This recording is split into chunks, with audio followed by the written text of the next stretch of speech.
Exit ಪೋಲ್ಗಳಲ್ಲಿ BJP ನೇತೃತ್ವದ NDA ಪ್ರಚಂಡ ಬಹುಮತದೊಂದಿಗೆ ಜಯ ಸಾಧಿಸಲಿದೆ ಎನ್ನುವುದು ಬಂದಿದೆ. ಹುಬ್ಬಳ್ಳಿ ಧಾರವಾಡ ಚುನಾವಣೆ ಮೊದಲು ನಂತರ ಮಧ್ಯದಲ್ಲಿ ಪ್ರಚಂಡವಾದ ಬಹುಮತದೊಂದಿಗೆ ಮೋದಿ ನೇತೃತ್ವದಲ್ಲಿ ನಾನು ಜಯಗಳಿಸಿದ್ದೇನೆ ಎಂಬ ಮಾತುಗಳು ಹೇಳಿದೆ. ಅದೇ ತರಹ ಅಮಿತ್ ಶಾ, ರಾಜನಾಥ್ ಸಿಂಗ್ ಎಲ್ಲರೂ ಹೇಳಿದ್ರು. ಅದರ ಬಗ್ಗೆ ಸಂಶಯ ವ್ಯಕ್ತಪಡಿಸಿದ್ರು. ಇದೀಗ ಹೆಚ್ಚು ಕಡಿಮೆ ಪಕ್ಷದ ನಾಯಕರ ಭವಿಷ್ಯಗಳು ಖಚಿತವಾಗಿದೆ ಎಂದು ಕೇಂದ್ರ ಸಚಿವ ಪ್ರಹ್ಲಾದ್ ಜೋಶಿ ಹೇಳಿದರು. ಹುಬ್ಬಳ್ಳಿ ನಗರದಲ್ಲಿ ಇಂದು ಸುದ್ದಿಗಾರರೊಂದಿಗೆ ಮಾತನಾಡಿದ ಅವರು, ಎಕ್ಸಿಟ್ ಪೋಲ್ಗಿಂತಲೂ ಬಿಜೆಪಿ 400ಕ್ಕಿಂತ ಅಧಿಕ ಸೀಟ್ಗಳು ಪಡೆಯಲಿದೆ. ಕರ್ನಾಟಕ ಸಿಂಗ್ ಕಾಂಗ್ರೆಸ್ ಪಾರ್ಟಿ ಅವರು ಸುಳ್ಳು ಹೇಳೋದಕ್ಕೆ ದಾರಿ ತಪ್ಪಿಸಲು ನಿಸ್ಸೀಮರು. ಇದೀಗ ವಾಲ್ಮೀಕಿ ಹಗರಣದಲ್ಲಿ ಏನಾಗಿದೆ? 9 ಯಾವುದೇ ಸಂಪರ್ಕವಿಲ್ಲದ ಕಂಪನಿಗಳಿಗೆ ಹಣ ವರ್ಗಾವಣೆ ಆಗಿದೆ. ಆರೋಪ ಹೊತ್ತಿರುವ ಸಚಿವರನ್ನು ಮತ್ತೆ ಕೂಡಿಸಲು ಆಗುತ್ತಿಲ್ಲ. ಅಂತಹ ಸುಳ್ಳರು, ಭ್ರಷ್ಟರು ಇವರು. ಈ ಹಗರಣದಲ್ಲಿ ಸಿಎಂ ಆದಿಯಲ್ಲಿ ಎಲ್ಲರೂ ಇದ್ದಾರೆ. ಹೀಗಾಗಿ ತನಿಖೆಯನ್ನು ಸರಿಯಾಗಿ ಮಾಡಬೇಕು. ಮಂತ್ರಿಯನ್ನು ಅರೆಸ್ಟ್ ಮಾಡಬೇಕು. ಆಮೇಲೆ ಸಿಎಂ ಇದರಲ್ಲಿ ಹೇಗೆ ಭಾಗಿಯಾಗಿದ್ದಾರೆ ಎಂದು ಗೊತ್ತಾಗುತ್ತದೆ. ಸಿಬಿಐ ಮೂಲ ತನಿಖೆ ಆಗಬೇಕು. ಇನ್ನು ನೇಹಾ, ಅಂಜಲಿ ರೀತಿಯಲ್ಲಿ ಹತ್ಯೆ ಮಾಡಲಾಗುವುದು ಎಂಬ ಶಿಕ್ಷಕಿ ದೀಪಾಗೆ ಬೆದರಿಕೆ ಪತ್ರ ಬಂದಿರುವ ಕುರಿತು ಪ್ರತಿಕ್ರಿಯೆ ನೀಡಿದ ಜೋಶಿ, ರಾಜ್ಯ ಸರ್ಕಾರ ಪೊಲೀಸರಿಗೆ ಭ್ರಷ್ಟಾಚಾರ ಹೆಚ್ಚಾಗಿದೆ. ಜನಪ್ರತಿನಿಧಿಗಳೆಂದರೆ ಪೊಲೀಸರಿಗೆ ಭಯವೇ ಇಲ್ಲದಂತಾಗಿದೆ. ಸಿಎಂ ನಿದ್ದೆಯಿಂದ ಎಚ್ಚೆತ್ತುಕೊಳ್ಳಬೇಕು. ಬೆದರಿಕೆ ಪ್ರಕರಣವನ್ನು ಗಂಭೀರವಾಗಿ ತೆಗೆದುಕೊಂಡು ತನಿಖೆ ನಡೆಸಬೇಕು ಎಂದು ಒತ್ತಾಯಿಸಿದರು. ಎಕ್ಸಿಟ್ ಪೋಲ್ಗಳಲ್ಲಿ ಭಾರತೀಯ ಜನತಾ ಪಾರ್ಟಿ ನೇತೃತ್ವದ ಎನ್ಡಿಎ ಪ್ರಚಂಡವಾದಂಥ ಬಹುಮತವನ್ನು ಸಾಧಿಸಲಿದೆ ಅನ್ನುವಂಥದ್ದು ಬಂದಿದೆ. ನಿಮ್ಮೆಲ್ಲರಿಗೂ ಗೊತ್ತಿದೆ, ವಿಶೇಷವಾಗಿ ಹುಬ್ಬಳ್ಳಿ ಧಾರವಾಡದ ಎಲ್ಲ ಮಾಧ್ಯಮದ ನನ್ನ ಸ್ನೇಹಿತರಿಗೆ ಗೊತ್ತಿದೆ.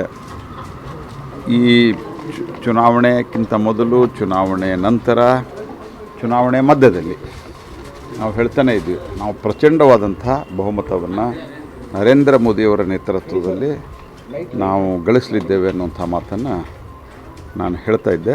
ನಮ್ಮ ಅನೇಕ ಮುಖಂಡರು ಹೇಳ್ತಾಯಿದ್ದರು. ನಮ್ಮ ರಾಷ್ಟ್ರೀಯ ನಾಯಕರಾದಂಥ ಸನ್ಮಾನ್ಯ ಅಮಿತ್ ಶಾ ಅವರು, ನಡ್ಡಾ ಅವರು ಸಹಿತ, ರಾಜನಾಥ್ ಸಿಂಗ್ ಅವರು ಸಹಿತವಾಗಿ ನರೇಂದ್ರ ಮೋದಿಯವರ ನೇತೃತ್ವದಲ್ಲಿ ನಾವು ಪ್ರಚಂಡ ಬಹುಮತವನ್ನು ಸಾಧಿಸ್ತೀವಿ ಅಂತ ಹೇಳ್ತಾಯಿದ್ದರು.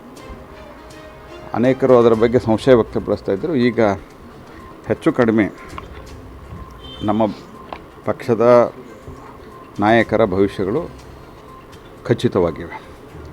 ಇದರ ಜೊತೆಯಲ್ಲಿ ನಾನು ಹೇಳೋದು, ಇದಕ್ಕಿಂತ ಈಗೇನು ಎಕ್ಸಿಟ್ ಪೋಲ್ ಬಂದಿದೆ ಅದಕ್ಕಿಂತ ದೊಡ್ಡ ಪ್ರಮಾಣದಲ್ಲಿ ಭಾರತೀಯ ಜನತಾ ಪಾರ್ಟಿ ನರೇಂದ್ರ ಮೋದಿಯವರ ನೇತೃತ್ವದಲ್ಲಿ ಗೆಲ್ತದೆ. 400 ದಾಟ್ತೀವಿ. ಈಗ ಇನ್ನೊಂದು ಕಡೆ ಸರ್, ಕರ್ನಾಟಕದಲ್ಲಿ ಸಿಂಗಲ್ ಡಿಜಿಟ್ ದಾಟಲ್ಲ ಅಂತ ಹೇಳಿದ್ರು. ಕರ್ನಾಟಕದಲ್ಲೂ 20ರಿಂದ 25 ವರ್ಷ ಕಾಂಗ್ರೆಸ್ ಪಾರ್ಟಿಯವರು ಮಿಸ್ಗೈಡ್ ಮಾಡಲಿಕ್ಕೆ ಮತ್ತು ಸುಳ್ಳು ಹೇಳಲಿಕ್ಕೆ ಅವರು ನಿಸ್ಸೀಮರವರು. ಈಗ ವಾಲ್ಮೀಕಿ ಹಗರಣದಲ್ಲಿ ಏನಾಗಿದೆ, 9 ಅನ್ಕನೆಕ್ಟೆಡ್, ಯಾವುದೇ ಸಂಬಂಧ ಇರಲಾರದಂಥ ಕಂಪ್ನಿಗಳಿಗೆ ಯಾವ್ಯಾವುದು ಟೆಕ್ನಾಲಜಿ, ಬಯೋಟೆಕ್ನಾಲಜಿ, ಈ ಥರದ ಕಂಪ್ನಿಗಳಿಗೆ ಆಗಿದೆ. ಇನ್ನೂ ತನಕ ಒಬ್ಬ ಮಂತ್ರಿನ ರಾಜೀನಾಮೆ ಕೊಡಿಸ್ಲಿಕ್ಕಾಗಿಲ್ಲ. ಇಂಥ ಒಬ್ಬರು ಸುಳ್ಳರು, ಭ್ರಷ್ಟರು. ನಾನು ಪದೇ ಹೇಳ್ತಾ ಇದ್ದೀನಿ, ಮುಖ್ಯಮಂತ್ರಿ ಆದಿಯಾಗಿ ಎಲ್ಲರೂ ಇದರೊಳಗೆ ಇನ್ವಾಲ್ವ್ ಇದ್ದಾರೆ. ಅದಕ್ಕೆ ಈತನನ್ನು ಬಂಧಿಸಬೇಕು, ಈ ಮಂತ್ರಿಯನ್ನು ಅರೆಸ್ಟ್ ಮಾಡಬೇಕು. ಮೊದಲು ಈತನನ್ನು ಬಂಧಿಸಿದರೆ ಸಿಎಂ ಹೆಂಗೆ ಇನ್ವಾಲ್ವ್ ಇದ್ದಾರೆ ಎಲ್ಲರೂ ಗೊತ್ತಾಗತ್ತೆ. ಆದ್ದರಿಂದ ಆತನನ್ನು ಬಂಧಿಸಿ ಅರೆಸ್ಟ್ ಮಾಡಿ CBI ಮೂಲಕ ಎನ್ಕ್ವೈರಿ ಮಾಡಿದರೆ ಯಾರ್ಯಾರು ಇನ್ವಾಲ್ವ್ ಇದ್ದಾರೆ ಅಂತ ಗೊತ್ತಾಗ್ತದೆ.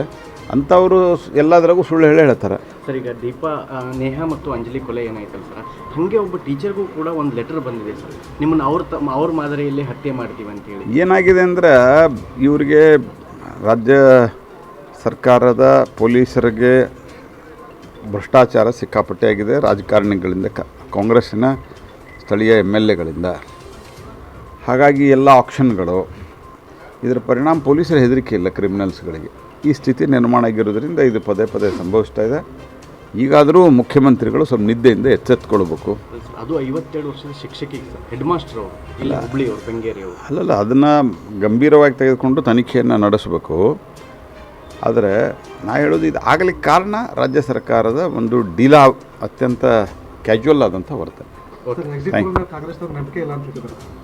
ಕಾಂಗ್ರೆಸ್ನವ್ರಿಗೆ ದೇಶದ ಚುನಾವಣಾ ಆಯೋಗದ ಮೇಲೆ ನಂಬಿಕೆ ಇಲ್ಲ, ಕಾಂಗ್ರೆಸ್ನವ್ರಿಗೆ ದೇಶದ ಸುಪ್ರೀಂ ಕೋರ್ಟ್ ಮೇಲೆ ನಂಬಿಕೆ ಇಲ್ಲ, ಕಾಂಗ್ರೆಸ್ನವ್ರಿಗೆ ದೇಶದ CAG ಮೇಲೆ ನಂಬಿಕೆ ಇಲ್ಲ, ಕಾಂಗ್ರೆಸ್ ಪಾರ್ಟಿಯವರಿಗೆ ಯಾವುದೇ ರೀತಿಯಾದಂಥ ಕಾನ್ಸ್ಟಿಟ್ಯೂಷನಲಿ ಫಾರ್ಮ್ಡ್, ಕಾನ್ಸ್ಟಿಟ್ಯೂಷನಲ್ ಆಧಾರದಲ್ಲಿ, ಕಾನ್ಸ್ಟಿಟ್ಯೂಷನಲ್ ವ್ಯವಸ್ಥೆಯಲ್ಲಿ ನಿರ್ಮಾಣ ಆದಂಥ ಯಾವುದೇ ಸ್ವಾಯತ್ತ ಸಂಸ್ಥೆಗಳ ಬಗ್ಗೆ ವಿಶ್ವಾಸ ಇಲ್ಲ.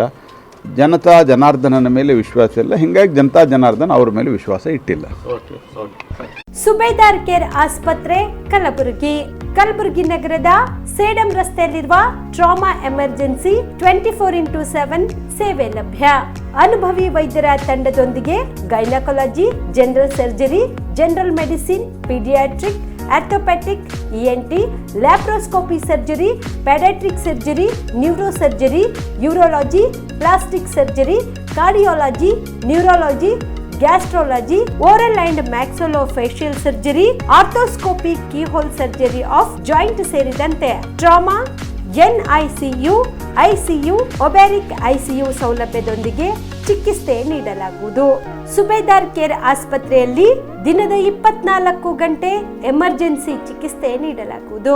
ಹೆಚ್ಚಿನ ಮಾಹಿತಿಗಾಗಿ ಸಂಪರ್ಕಿಸಿ ಸುಬೇದಾರ್ ಕೇರ್ ಆಸ್ಪತ್ರೆ, ಇನ್ಕಮ್ ಟ್ಯಾಕ್ಸ್ ಆಫೀಸ್ ಎದುರುಗಡೆಗೆ, ಸೇಡಂ ರಸ್ತೆ, ಕಲಬುರಗಿ.